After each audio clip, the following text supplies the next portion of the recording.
Hello, and welcome to the turbulent world with me, James M. Dorsey, as your host. This weekend's carefully calibrated Israeli retaliatory strikes at Iranian military targets could lower the risk of an all out Middle East war, particularly if Iran decides not to respond. The Iranian military said as much by suggesting in a statement that Iran reserved the right to defend itself, but may not respond to the attack if Israel agreed to ceasefires in Gaza and Lebanon. The military said 4 soldiers were killed in the attack that targeted air defense systems and missile and drone production sites on the outskirts of Tehran and in western Iran. It was unclear how much damage Israel inflicted. At a meeting with the soldiers' families, Iranian Supreme Leader Ali Khamenei stopped short of calling for retaliation and accused Israel of exaggerating the impact of the attacks. Amid a debate on whether Iran should respond, Mr. Khamenei said the military should have the final say. Mr. Khamenei made no reference to Israel signaling in advance of the attack that the Iranian Israeli tit-for-tat could end if Iran did not respond. By avoiding escalatory tit-for-tat attacks, Iran would ensure that the international community remains focused on the wars in Gaza and Lebanon at a time when Israel's support network is fracturing. With Israeli Iranian tensions contained, the fractures in Israel's US and European diplomatic and military defense shield, and the Jewish state's existing and potential regional partnerships are likely to return to the forefront, potentially with a vengeance. Unwittingly, the Israeli Iranian tit for tat illustrated that the United States has the leverage to impose its will on Israel when it wants to. The US insisted in recent weeks that Israel's response to Iran's October 1 barrage of almost 200 missiles fired at Tel Aviv should target Iranian military facilities rather than nuclear or oil related installations. The demonstration of US power will increase pressure on the Biden administration, particularly after the upcoming US presidential election on November 5, to push Israel to agree to ceasefires in Gaza and Lebanon and speed up the flow of humanitarian aid into Gaza. The administration earlier this month opened the door to a more critical approach towards Israel when US Defense Secretary Lloyd Austin and Secretary of State Antony Blinken gave Israel 30 days to boost humanitarian aid access in Gaza, or risk having some US military assistance cut off. Messrs. Austin and Blinken's ultimatum constituted the first time since the Gaza war erupted a year ago that the US publicly threatened to sanction Israel if it failed to live up to its international obligations and comply with US law. The 30-day deadline falls after the US election, when electoral politics no longer inhibit the outgoing administration, that will have a relatively free hand until the next president takes office on January 20 next year. An ebbing of fears of an Israeli Iranian all out war that could make it difficult for the US and regional players to remain aloof would fortify European pressure on the US to force Israel to agree to ceasefires in Gaza and Lebanon.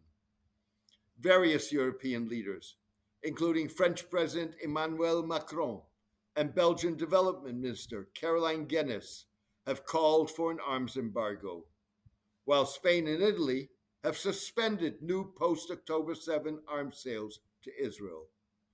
Last month, Prime Minister Keir Starmer announced that Britain had suspended 30 of 350 arms export licenses to Israel after it found a clear risk certain military exports to Israel might be used in violations of international humanitarian law. Britain also recently sanctioned 7 Israeli groups it said were connected to illegal settlement construction in the West Bank. Earlier this year, Ireland, Spain, and Slovenia recognized Palestine as a state, bringing the number of European Union members who've accepted Palestinian statehood to 11. They were joined by Norway, one of 5 non EU European states that also recognized Palestine. In a further indication of the fracturing of Israel's formal and informal support network, Gulf states were quick to condemn Israel's retaliatory strike at Iran. In a sign of the times, Saudi Arabia and Iran last week held joint naval exercises in the Sea of Oman to build confidence between the arch rivals as they sought to ensure that the Gulf states would not be sucked into a possible all-out Middle East war. The exercises suggested the Gulf states could reconsider their assessment of Israel's value as a regional security partner. Driving the reconsideration and fracturing is Israel's war conduct, including its disproportionate bombings of Gaza and Lebanon, its weaponization of food, medicine, and other humanitarian aid, its refusal to agree to a Gaza ceasefire, and its inability to achieve declared war goals, including the destruction of Hamas and Hezbollah, Lebanon's Iran-backed Shiite militia. As the war drags on, the question, is Israel still a vital U.S. interest, becomes increasingly relevant. The failure to decisively defeat Hamas and the growing risk of a regional war involving Iran may force U.S. and European policymakers to reconsider the costs associated with unwavering support for Israel. Ali Shahab, a Saudi analyst who is believed to be close to Crown Prince Mohammed bin Salman, wrote recently in a column. Mr. Shahab suggested that Saudi Arabia and other Gulf states could also reconsider Israel's geopolitical utility. Mr. Shahab recited Hezbollah's resilience in the face of serious body blows Israel inflicted on the group, and Hezbollah's successful exploitation of gaps in Israeli intelligence and defenses, as well as an apparent cyber attack that degraded Israel's anti-missile defense system in advance of Iran's October 1 missile barrage that targeted Tel Aviv.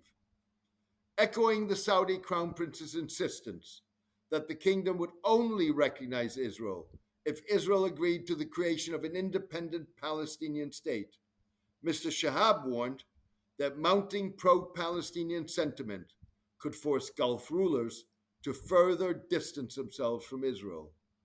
Recent media portrayals of Israeli military setbacks at the hands of Hezbollah hint at the reality that public opinion in the Gulf remains opposed to unconditional support for Israel. This becomes even more pronounced when Israel engages in aggressive military actions that provoke backlash across the Arab world, Mr. Shahab noted. Gulf states may find themselves having to reassess their diplomatic positioning, he added. Thank you for joining me today.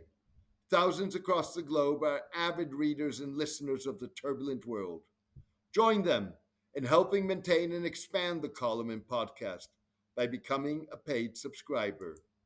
Paid subscribers have access to the full archive, exclusive posts and polling, can leave comments, join debates, and know they are supporting independent writing, reporting, and analysis that lets the chips fall where they fall.